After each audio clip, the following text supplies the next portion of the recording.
Ito ang mainit na balita at trending ngayon sa mundo ng social media. Mayor Go, tanggal ang maskara at mga pogo protectors isusunod na. Matapos sinubukang lumapit ang kampo ni Mayor Go sa ating Pangulo upang bawiin ang pagkakasuspindi nito bilang mayor, abay heto, mas lalong natanggalan ng maskara ang mayora. Kaya may dalawang picture doon, yung picture sa passport, ito yung picture ni Go Huaping na bata pa. At kung kukuha ka ng visa, yung most recent picture mo kukunin rin nila. Kaya ito yung dito yung batang malaki, ito yung most recent picture. At kung makikita natin, hawig na hawig nung batang malaki si Alice Go. Itong si Go Huaping, hawig na hawig. Kaya nung binabasa ko ulit yung dokumento kagabi at tinitignan ko yung dokumento, ako kumbinsido ako na si Go Huaping ay si Alice Go. Iisa lang yan. At kung doon sa dokumento rin ng Board of Investments, nakasulat doon na ang nanay ni Go Huaping ay si Wen Yilin.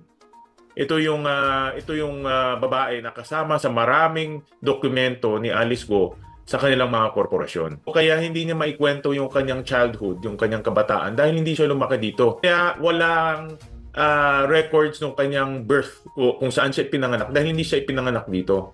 Dumating siya dito nung 13 years old according to the Bureau of Immigration Data. At nung dumating siya dito, gamit niya ay Chinese passport. Kasama niya rin si Wen Yilin according to the Bureau of Immigration Data. Ito lahat nasa Bureau of Immigration, no? Hindi invento namin to.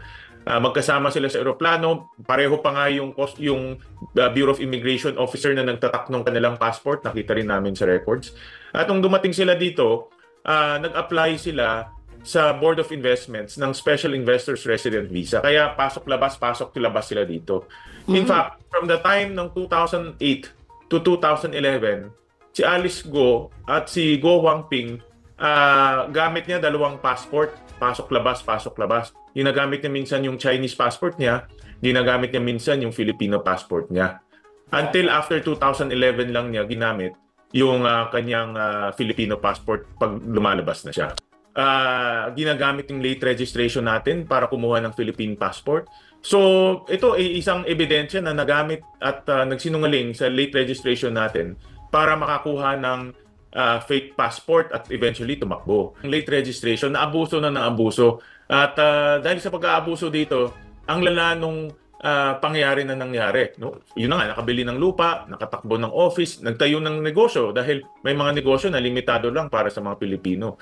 At nagbukas talaga ng mata natin na lumalala itong problema at lumalalim rin. Dahil kung ikaw tumakbo ng public office, nagkakaroon ka na ng impluwensya, hindi lang sa lugar mo, kundi impluwensya sa political system natin. Malaking problema yan sa hinaharap para sa ating bansa dahil ginagamit ito ng mga sindikato at mga kriminal na maging Pilipino at pumasok sa sistema natin. Matatandaan na ang PAOK ay hawak ng Office of the President. Ibig sabihin, lahat ng operasyon at investigasyon ng PAOK ay alam Pangulong Marcos.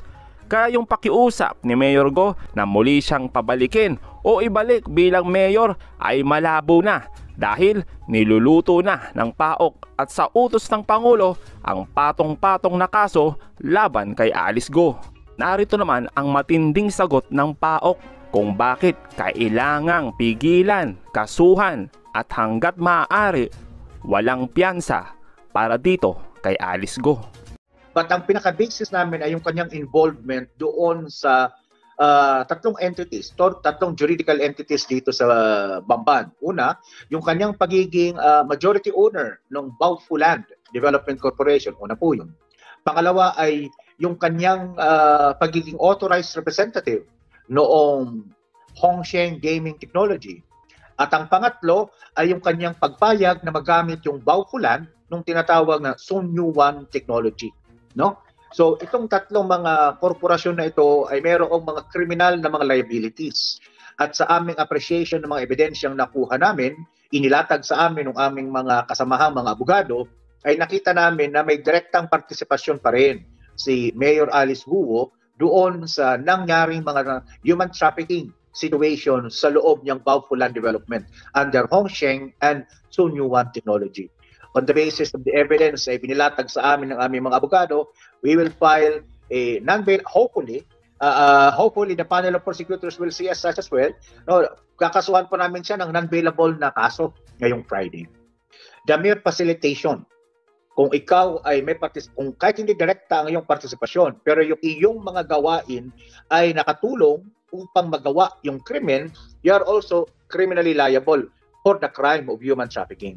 Yun ho ang isa pang malaking kaso na binubuo namin dito. Paano ka nakapagbuo? Baufulan, yung kanyang minamanage na korporasyon. Paano nakapagbuo ng isang 6.1 billion worth of infrastructure dyan sa Bamban, Tarlac nang hindi madaan yung pera doon sa proper financial channels. Di ba?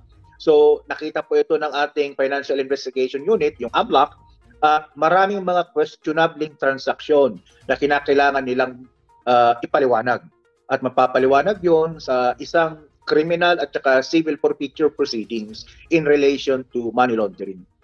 6.1 billion, not counting the 70 million pesos worth of land doon sa Bamban, Tarlac na hindi dumaan doon sa mga regulated financial channels, hindi dumaan sa mga bangko, hindi dumaan sa mga money remittance centers. So para bagang yung pera ay bit nila. So hindi maipaliwanag yung proceeds nito. So ang aming nakikita rito, may ilang mga questionable transaction in relation doon sa Baofu. Noong panahon na si Mayora ay majority owner pa. So ipapatawag siya sa isang investigasyon ng Anti-Money Laundering Council at harinawa mapaliwanag ng kanyang mga abogado at saka ni Mayora ito. Kapag hindi, kakasuhan din po namin siya ng violation ng ating Anti-Money Laundering Act.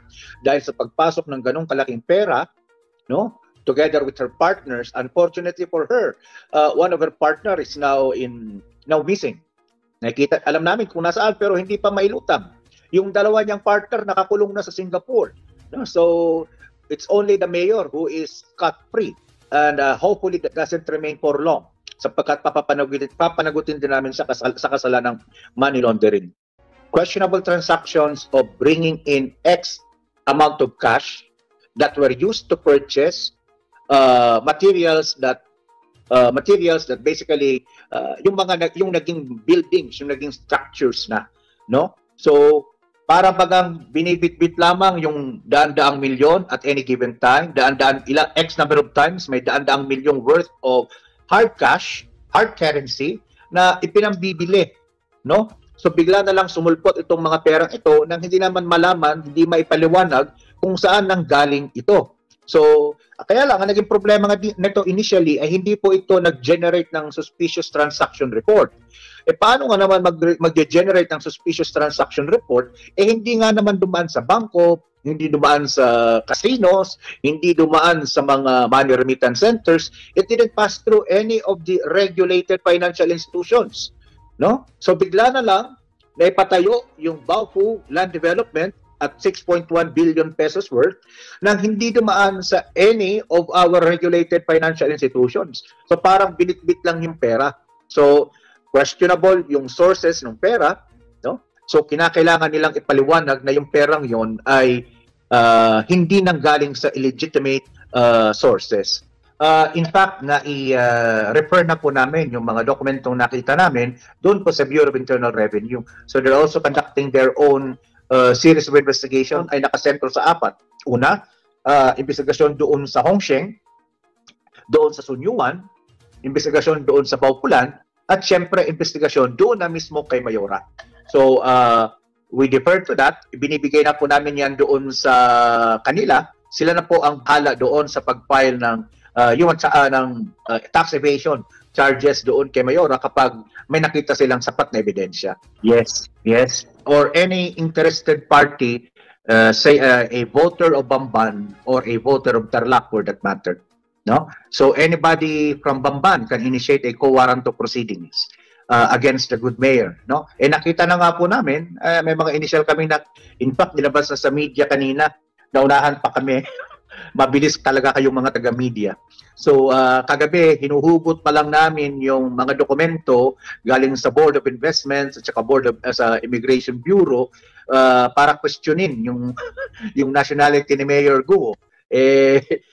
Pinag-uusapan pa lang namin, 40 minutes na ahead na pala may isang online platform na nakapaglabas nung di umano ay passport at saka special investors residency visa ni Miss Alice Guo. So, in the next few days, probably by Friday, may kakasa na rin yung co-warrant to proceedings against the mayor. Nakuha namin yung dokumento ilang oras kagabi na hinahanap pa po namin yung dokumento. Tapos nakuha ho namin kanina yung document, yung actual facsimile ng document. Natulog lang kami ng mga boss namin, umidip lang kami ngayong hapon, pagdilat ng mga mata namin sa pagod namin, nandun na pala sa isang online streaming platform. Kaya wala na kaming choice kundi hayaan nang lumabas yan sa publiko. Kasi yung tinatago namin nailabas na. But then again, yeah, the document was sourced by our intelligence operatives. So, kaya nga hindi may palawanag ng dakilang mayora, yung 0 to 13 years old niya. Wala siyang rekoleksyon sa Pilipinas, sa farm, nung tinatanong siya ni Senadora Legarda, okay, be spontaneous about your stories. Wala siyang may pakita, 4 years old, 5 years old, wala. Because she could not come up with a story about her life in the farm from 12 years old below. Sapagkat dumating siya sa Pilipinas, ayon sa dokumento, 13 years old na po siya under a SIRV.